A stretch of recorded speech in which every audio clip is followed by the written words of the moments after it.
welcome to another episode of Satisfying Static. Yes, I was saying it's the final countdown as we count it in because I'm hilarious. So funny. Okay, I was like, is Maggie going to talk and say anything? Who knows? We'll pause here for her. Wait, you don't like when I talk over you, so. I don't mind when you talk over me. I edit myself out a lot when you talk so that people know that you're still here and you still do talk. So good. Sorry about last week or this week. Okay, this is confusing. We missed an episode because we were on vacation. Yes, we missed an episode because of the federal holiday. In the future, you can probably expect us to miss holiday weeks. Probably. I'm still gunning for a summer break, which we never got. Fall break. Scheduling is just difficult, and we've only really gotten to have one session where we got to do a bunch in a row, and we need to do another one of those. Yeah. Which I think is on the books. Well, we're going to put it on the books. It's definitely out today, apparently. It's not today, because Christine has jiu-jitsu, of which she earned her yellow belt. Yay! Jiu-jitsu update. That's exciting. Yeah, I earned my yellow belt, did an okay job, and then immediately after I choked on a very large piece of pizza. Oh, good. And as the piece covered my airway, I really felt that moment of like, oh, I can't breathe. Like, this is it's closed off. I can't breathe. That's scary. Well, but it wasn't at first. So I got this weird, like, calm reaction of like, oh, so this is what it feels like to choke. Okay. I'm immediately less scared of this. Like, that was nice. That was maybe in the first 5 seconds, right? I'm tracking. I'll let you finish. What? The next 5 seconds, I'm like, there are worse ways to go. Do I want to fight this? I could go this way. Is this really how slow the thought process went while you were choking? It was like, yes. Like, literally, it was like first thought, second thought, and no more than like maybe 15 seconds has gone by at this point. And now it's enough time that Olivia is like, oh, are you okay? Like, you don't look like you're breathing. And I went to talk, and it was gone. My voice is gone. I was like, oh yeah, no, like reconfirmed, I'm choking. And then I took a couple more seconds, and then I was like, okay, I guess I should like cough this thing out or like do something. So I turned around and started like working on that. Oh my god, what was this story? So you like very calmly started choking and were like, oh, hold on, let me just take care of this real quick. Done. Yeah, so it was very much like I'm choking, and I immediately threw my hands down. And then I just kind of sat there for, I don't know, maybe less than 30 seconds, and I had those first two thoughts of, oh, this isn't as bad as I thought it was going to be. Oh, there are worse ways to go. I could go this way. And then the realization set in of, you should fix this. So then I turned around and started coughing and like choking, and Olivia was like smacking my back, and then it went down whatever hole it went down. It might be in my lung right now, I don't know, but it went down finally. You'll find out one day. Yeah, and my throat was like all fucking cut up and raw and miserable. But I didn't die, and I got my yellow belt, so there's that. That's the memory you're choosing to share with our audience about you getting your yellow belt. Well, congrats on still being alive and getting your yellow belt. Yay! We're so proud of you. This was a weird one. I'm now working on chops. That's part of the next set of advanced strikes, and it's chops. Oh, do you get to like chop a block of wood with your hand or something? Do you get to do That's that? not until the black belt test, and I just got to see one of those a few weeks ago, and it was super impressive. You actually use like the blade of your forearm here. It's like, whatever you use, it sounds painful. So I will always be impressed. It looks very impressive, yeah. Any other housekeeping things? Oh, I puzzle updates. I posted a video today. It's got 500 views in 2 hours because the clock app has decided that my puzzle content is unworthy. I even took artsy shots. I did a voiceover. I really tried to make this thing and it just didn't. It fell flat. You just have to hit puzzle talk. You're just not hitting puzzle talk, obviously. I know. I'm hashtagging it to high hell, and it's just not working out for me. More things on the clock app front. I'm helping the American Heart Association launch their new brand in the upcoming weeks, so I'll be doing a live stream fundraiser for them. They have a new brand. The hearts need to be rebranded. They rebranded. Yeah, their logo's a bit dated. They needed a facelift. True. Yeah. Okay. Yeah. So the new one's cool, which would be cool. And then there's another company that I'm starting to work with that I'm not going to name yet because I haven't officially signed a contract. But the individual that I was working with just last week over the weekend was fired. Ooh, yeah, it's been tough out there. And so I have a new person of contact. But the way that this woman worded the email, hang on, this is a real life fact check really quick. I'm going to read it to you because I've never had Okay. someone be so honest with me. Oh, okay. Like a total stranger. Curious. There was like some backhanded shade at the company. Well, obviously there was probably some sort of mass layoff, and so she's probably like, honestly, fuck this job. I think that's exactly what happened. Okay, So I'm listening. it's, hi, Christine, I'm blank, partnerships manager here at blank, previous manager to blank. So the person I initially worked with. Unfortunately, blank had a reduction in the workforce last week, which impacted blank immediately. Because of this, there are logistics to be sorted out, etc. But I'll be your person of contact going forward. As you can imagine, it's been a tough pill to swallow. And I was like, oh, this has so much backhanded commentary in it. I'm like, this is not a good time for you guys. Oh, you don't read corporate communications ever, do you? Like, not very often. I'm like, this has per my last email written all over it to me. Like, yeah, because it's a corporate communication, but like, yeah, so far it's not super shocking. Let's keep going. that's pretty much the end of it. And then it's just like a thank you for your Oh. patience and I'll be in touch or whatever. But like, I've never had anybody from a company reach out and be like, yeah, bitch got fired, so I'm cleaning up this mess. Sorry. Well, I mean, at least they were honest with you, and they obviously Absolutely. value their relationships with their partners, influencers, whatever. So that's a very good sign. Appreciative of that. But yeah, hard pill to swallow. I'm so bad at that, like, corporate code speak. Like, yeah, nothing. That email just sounded like an email that would be in one of my inboxes. But like, I have to regularly ask my coworkers and like my manager to be like, okay, how do I say this in like corporate? Yeah, no, I very much had to be like, so yeah, it's fine. Everything's fine. I emailed back. I was like, no, thank you for your transparency. I do appreciate that.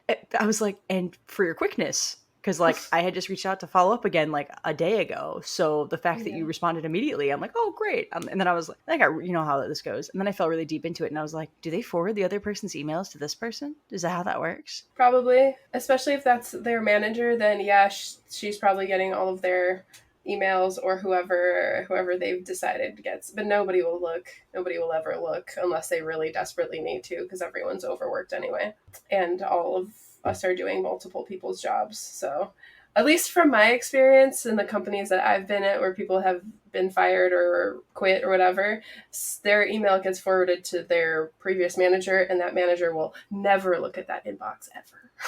So yeah, all my previous jobs didn't though. It was just like a dead box. Like it would just reroute back to you if they lost access or like whatever. It wouldn't send. Yeah, you can't really do that with jobs like in marketing or brand or PR or whatever, because there's like important deals coming to you and stuff all the time. So somebody needs to pick it up. Yeah.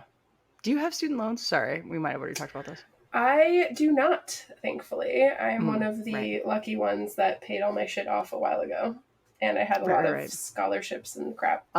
Sorry, just thinking of managers, and that makes me think of work, which makes me think of debt, which makes me think of student debt. For all of you listeners out there, please go to the first link in my bio, linktree.com/Christine Kapow. It's a huge fact sheet and information sheet regarding the student debt forgiveness. They announced some seriously huge changes in the last couple of days, including the inclusion of Perkins and FFEL loans if you consolidate them to a consolidation loan. That's important. They didn't straight up tell us to do that before. So if you have those loans, do that. Save you some money. Woo! I was waiting for Maggie to do anything, and she just stared at me like, "Do you want me to say something?" Okay, great. I wasn't sure if you were done talking yet or not, because I don't know all the details on the student loan forgiveness stuff. But yes, go to the link in Christine's bio, check out all the info, and get your freaking student loans forgiven, as much of them as you can. Yeah, it's an absolute monster. Yeah, I figured. Yeah, there's a lot of ins and outs. There's a lot of questions we don't have answered yet. There's a lot of questions that they're still working on answering, which is why I created the fact sheet. I've been sharing it with everybody. Literally the pharmacist I was working with at work yesterday, I was like, hey, do you still have debt? And they're like, yeah, but I make too much. And I was like, you sure? And we sat down and I was like, 2020, 2021? And they're like, oh shit, I was still in school in 2020. I said, you definitely didn't make over 125K while you're still in school. You qualify. Yeah, I'm glad. Everybody should go take a look at the info, read up, like whatever you think, you should definitely fact check for yourself, because that's how I got through all of college, by paying almost nothing. and studying abroad and paying almost nothing is I got free government money. Why? Because most people don't apply for FAFSA, but I did. And so the government paid for all 4 years of my school and my study abroad. I did too. Unfortunately qualified for no grant help that way. I had some scholarships through my school, but I applied for like thousands of outside scholarships and didn't get any of them, which is kind of how that route rolls. Yeah, I'm trying to think if there's any other updates to give. I feel like there was something we talked about last week, but maybe it was the student loan stuff, honestly. It might have been the student loan stuff. Anyway, do we have a word for today? Did you fire up the random word generator? Boop, boop, bop, boop, bop, boop, bop, bop, boop. I feel like this is Doctor Who. Oh, yeah. The word of the day. Ooh, I'm going to have you guess the word of the day. How about that? No, they could be literally any word. No. You're going to get this very quickly. Do I get a hint? Yes. No. Yes. Pick any word. Come on. Elephant. Up. That's it. I love that you think I was going to like New York Times this thing. It is the opposite of wide. Narrow? Yep, that's it. That's the word, narrow. That's the word, narrow. That's the word. One clue, and you got it. I don't know if I have thoughts about narrow. You've never thought that it's the opposite of wide? No, I mean, obviously, but I don't know if I have, like, a discussion points on narrow. All it makes me think of is, like, narrow roads or, like, walkways. And I'm not claustrophobic, but I don't like being touched by people, so... I always forget you have a thing with touching. Yeah. And I think I always forget that you have a thing with touching because you've never had a thing with touching with me. And so I think I'm... Yeah, that would be hard. That would be hard to, like, remember. Well, with my friends, it's different. Like, my friends, obviously, they forget all the time, especially now that, like, I'm more comfortable with people out here. In the beginning, they would be very careful about, like, even, like, playful, like, putting their hands on my arm or, like, on my back or something. Like, but now, nobody gives a shit. But then, like, if there's a new person around and they, like, try to hug me or something, my friends will be like, no, she doesn't like to be touched, as they have, like, their arm around me. Yeah, I was gonna say, we literally hugged at the door. So, like, you having a problem with touching is just, like, not. Yeah, that's fair. That's fair. But yeah, I don't typically like to be touched by strangers. That's fair. In general. But, like, especially, like, narrow walkways and stuff, bars and concerts and stuff, like, are tough because, like, trying to weave through all the people is annoying. But I'll do it if I have to. It's not like I don't go out. I just have to mentally prepare for the fact that I'm going to be, like, covered in other people's sweat. You know what I mean? Yeah, in the era of monkeypox, I 10 out of 10 do not recommend that. Right. And right now, it's absolutely something that I'm holding on to. Like, this is the hill I will die on, where I'm 100% being, like, fine being, like, I don't like being touched. It's okay. I can wave at you. I don't like being touched. Sorry, I don't like being touched. I will say that all the time with people with monkeypox. Literally, somebody this weekend was like, I don't know, I've been scratching. Like, I have these weird bumps on my arm. And I was like, cool. You need to step 14 feet away from me. No, I don't want to touch them. What are you talking about? For our lovely listeners, Maggie threw her chair all the way in reverse. She threw it in reverse, Terry. She really did. She really did. I backed up as fast as I could. She did. It was quite the act. But yeah, so that's all that narrow really makes me think of, is, like, it kind of just made me uncomfortable. You know what narrow makes me think of? Galley kitchens. Ooh, yeah, I have one of those. Yeah. I hate them. Yeah, I typically do too. I hate a narrow kitchen with, like, a fiery passion. Yeah, I was the same. I feel like living alone, I can handle it a lot better. But if I had a roommate or a partner in this apartment, I would lose my shit. I'd be like, only one of us can be in the kitchen at the same time. You either need to wait or tell me to get out. Yeah, because otherwise, no matter where you are, right, you'd feel boxed in. So it's like, the person's behind me, I can't turn around. The person's next to me, I can't go further into the kitchen, and I can't leave the kitchen because they might be on that side or the other side. Like, I hate galley kitchens. That's fair. One time back when I was in the Midwest, they had, like, an old battleship that came on the river, and you got to go into this old World War II ship, and I waited in line outside for like 3.5 hours to take a tour of this ship. And it was really cool. But the most striking thing, or I was like, yeah, this is kind of cramped. It's like quarters, whatever. Like, I don't think I'd do well on this ship in general, because a real crew lives on it while they travel it across the country. And so I'm like, I don't think I could, because it was like, oh, apply here. And I was like, oh, this would be fun. And then I start getting further and further in, and I'm like, I wouldn't be super comfy. And then we get to the kitchen, and I'm like, absolutely not. Absolutely not. It is, like, smaller than my dining room, and it's narrow. And I was like, 100% no. Hard stop. Like, this is what loses me. Not that I get violently seasick, not that I get violently motion sick. Not that All of those things are true, but who cares? right, not that I don't have the slightest a bit of experience in sailing or boatsmanship or anything. Just the kitchen. The kitchen's what got me. Yeah, that's fair. And like, I don't think I'm claustrophobic, but I wouldn't want to live on a boat for like extended periods of time. Not only for the kitchen, but I'm sure the rest of that bitch is pretty narrow too. Yeah, the hallways are very narrow. The deck, obviously not. Right. You know, you're not going to be on the deck all the time. Right. Yeah. All I can think of now is that Step Brothers, I'm on a boat song. Step Brothers? The terrible movie with Will Ferrell. Yes. They take they take Will Ferrell's character's dad's boat. No, it's the other guy. What's his name? Dewey. He plays Dewey Cox in another movie, but I don't know his real name. Yeah, I don't know his real name either, but I know both of the actors, and I know the movie, but it's been a while since I've seen it, so I don't remember. They this take part.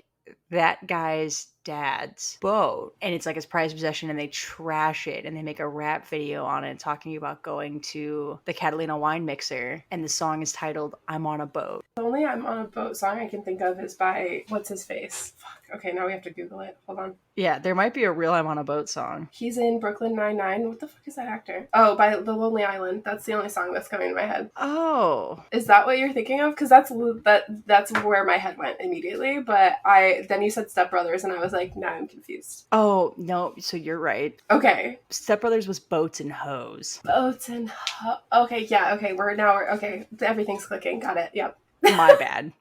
But in my defense, all three of those actors could be brothers. Like, realistically, fair. I won't argue with you there. But yeah, you just kept saying like I'm on a boat, and I was like, yeah, that was like a cultural moment, but I'm pretty sure it wasn't from Step Brother. No, it was Andy Samberg, but I'm pretty sure there it's the same time. Like it was. I think so. Like Step Brothers, and then yeah, so Boats and Hoes. Boats and Hoes. Boats and hoes. I mean, we can only dream, right? There's this like little group of boats that always hangs out by one of the like pumping stations in the ocean over here, and every year I'm like, it's my goal to make friends with a boat just so I can hang out in their little like boat circle. What's a pumping station? It's an oil pumping station. There's like 3 of them out in the ocean just outside of Long Beach, and they apparently, when they were put in, the residents threw a fit. And so they look like these sort of like cute resorts from the 80s, like resorty islands. So they have like palm trees on them and like these light up towers, and like at dusk they like spit water. Anyway, all of that's to hide an oil pumping station out in the middle of the ocean. So occasionally there's a bunch of boats that hang out in a circle and party there because it's actually pretty. I do like going at sunset and watching the waterfall that shoots out of it. But yeah, one of the first friends I made here ruined them for me. And if you live here, everybody knows they're just oil pumping stations. They're supposed to be decommissioned though, so hopefully they turn them into something cool. There's a whole article here. It says Long Beach's deceptive islands, and then it gives a breakdown of those islands. It's hilarious. Yeah, there's I think 3 of them, but yeah. I know I had to Google and fact check it as well because I was like, shut up. But yeah, and one of my friends' brothers works at them, so that's how I know they're supposed to be getting rid of them, but I don't. We'll see. Oh boy. Fun facts. I forget about boats needing fuel. Or cars, or the plastics that we make. I mean, we use crude oil for a lot of things. Well, no, I know, but I meant like having fueling stations in the ocean makes sense. Oh no, it's not a boat. It's not a boat fueling station. It's an oil pumping station. Oh, I thought you were just calling it that. No, we pump oil from the bottom of the ocean in a lot of places, but there happen to be 3 of them outside of my beach. So. Oh, that's gross. I definitely just thought you meant as like a service station. No, we pump oil. There's actually the city just north of me, Signal Hill. Like that's one of their claims to fame is that like they got oil rich back in the day, and so like there's like a bronze fucking pumping station, and there's all this like oil pumping history. It's a little upsetting, but it is what it is. I knew about the bigger rigs that were further into the ocean. Oh, there's so many. There's so much oil being pumped out here. Like, you're literally driving through neighborhoods. It's like next to a school. There's pumping rigs everywhere, all over Signal Hill. There's the 3 stations outside of Long Beach. And then in Huntington Beach, there's that refinery that's literally right across the street from the beach. I don't think I realized California had that much rigging out there. It's everywhere. I knew Oklahoma and Texas were bad. I did not know. I think it's like easier to ignore here because a lot of it is literally in neighborhoods. So it's behind a school or behind a hospital or behind someone's house. Like you're not just like driving past like endless amounts of pumps. And then, like I said, the pumping stations that are out in the ocean here are decorated to look like resorty islands. Right. And they're on the way to Catalina. So it really just looks like this like resorty escape that you're kind of going through. But realistically, the black shit on the sand is the oil runoff from the pumping station that's a few gross. yards away. So yay, so fun. I think what bothers me more about that is that I know, I think it's like some 80% of crude oil that we pump here gets shipped elsewhere in its crude state. We don't even use most of the oil that we get from our own land. Yeah, oil's a whole whatever. Like, do we need it? We don't anymore. Let's stop. Really, let's stop. I think plastic manufacturing is a big part of it too, for sure. Definitely. Like, have we figured out a way to make plastics without it? We're working on it. We haven't found a way to make plastics cheaply without it. Right. That's the tricky part, right? Like, okay, but it cheaply for companies, not cheaply for us. Cheaply for companies. Yes, I understand. Have we found plastic replacements? Could we be a plastic-free society? Yeah. If the companies putting out plastic stopped doing that, sure, easy. No problem. Same thing with cars. Do we need gasoline-powered cars? No, we do not. But companies keep producing them, so we keep buying them because currently they're cheaper. But California will not be selling any more gas-powered cars after 2026, I think. Us too. 2035 though is us. Maybe it was 20.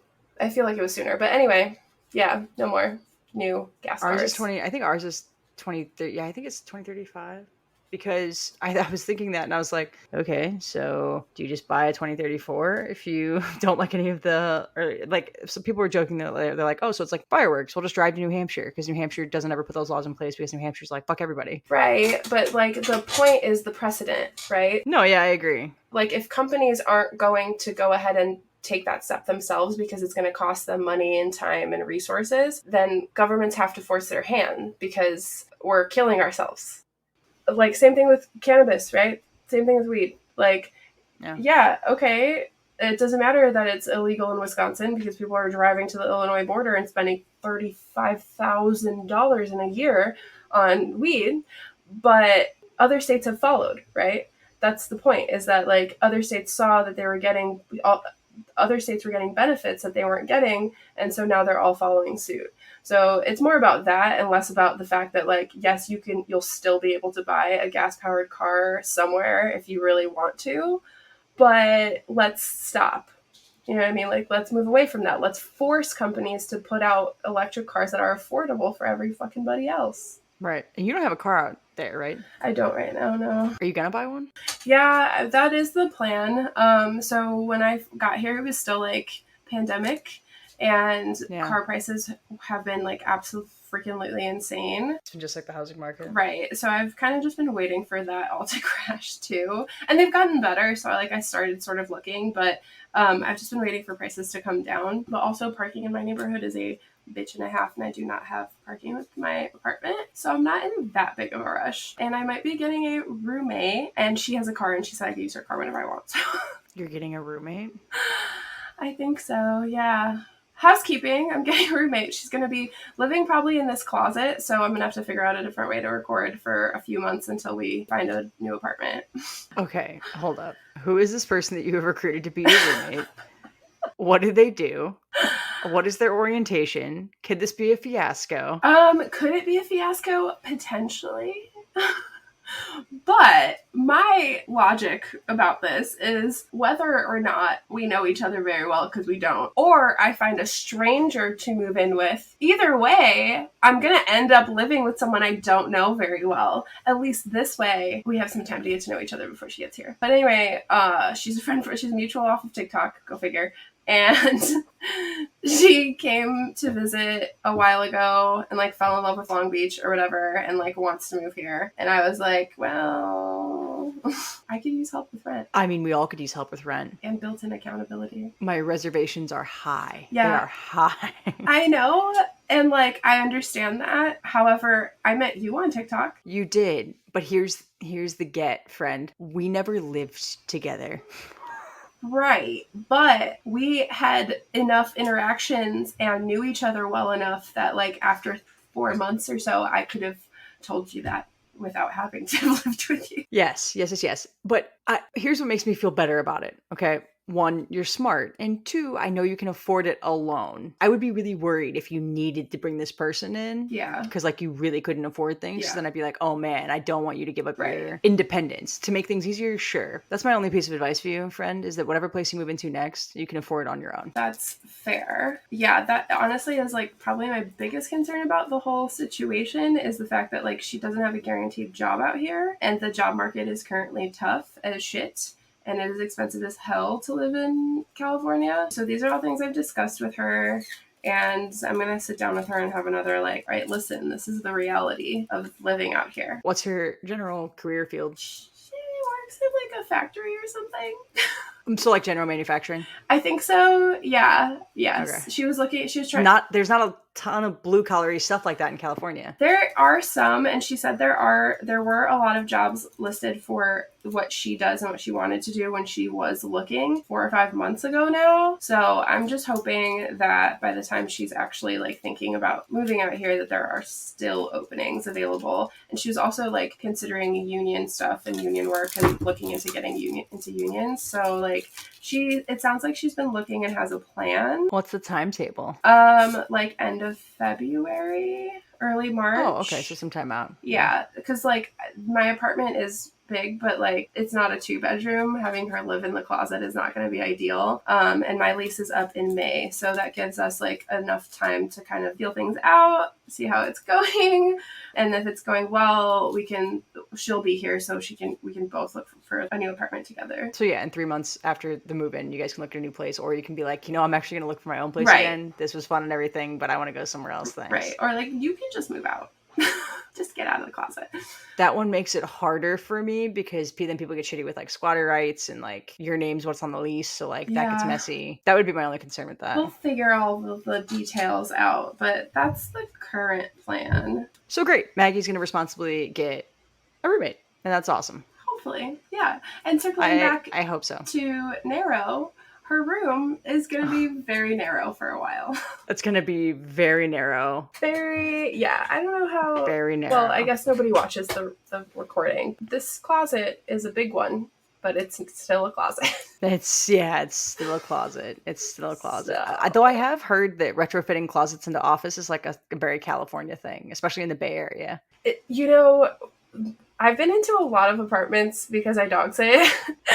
So I've seen a lot of apartments in Long Beach, and that makes sense to me because there are like endless built-in storage, like weird like cubby holes that aren't ever advertised. So it's like, oh yeah, here's a 1-bedroom, whatever, and it's like 700 square feet or something. You're like, that's a really big 1-bedroom. It's like, yeah, well, one of the closets is a fucking bedroom. Yeah. Like, oh, that's why. I wonder if a lot of the manufacturing years are like early 60s to the early 70s, because I feel like that was like the time where they did all those cool built-in like shelving units and stuff like that. Yeah. Into storage. Probably. It makes sense. I think my building was actually built in the 20s, but it's definitely been renovated since then. And I think a lot of the historic buildings in Long Beach are of that era. But yeah, literally everywhere, which was such a nice thing to find though, because like moving into a smaller space, I was concerned about storage. Yeah. For what? Like I could have gotten rid of 2 dressers. I have like empty drawers all over this place.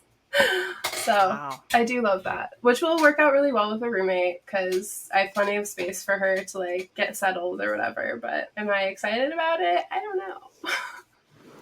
Yeah, I mean, that's a big change, right? Like living alone to living with someone is a big change. Mm-hmm. I still struggle with that sometimes. Yeah, it's like, I think it'll be beneficial for me overall, but I've never really had a roommate. I've only ever really lived with partners. So this is definitely going to be interesting. Arguably the last partner that you lived with, this will be very similar.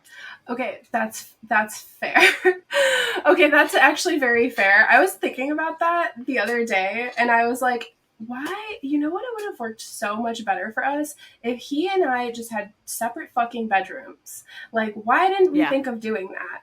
Like, I kept seeing on TikTok all these couples that like have their own spaces, and I used to judge that for whatever reason. And then I was like, you know what? Like, he and I literally never slept in the same bed. We never spent time in the same room together, really. Like, he slept on the couch most nights because that was his preference.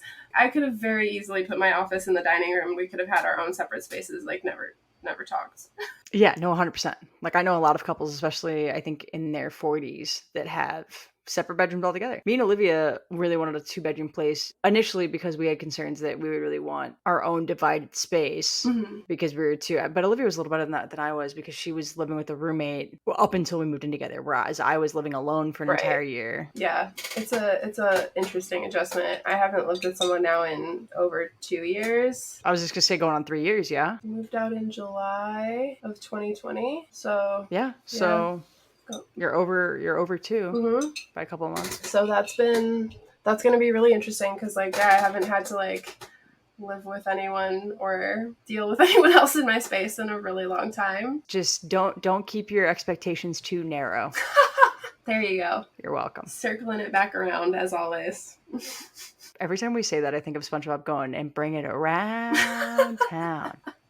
Bring it around town. Okay, interesting. Good to know. Okay, all right. We can wrap it up there. We can bring it around town. We can finish it there. Amazing. This was lovely. Thank you so much for that journey. Thank you so much for educating me on oil fields and the ocean off of Long Beach.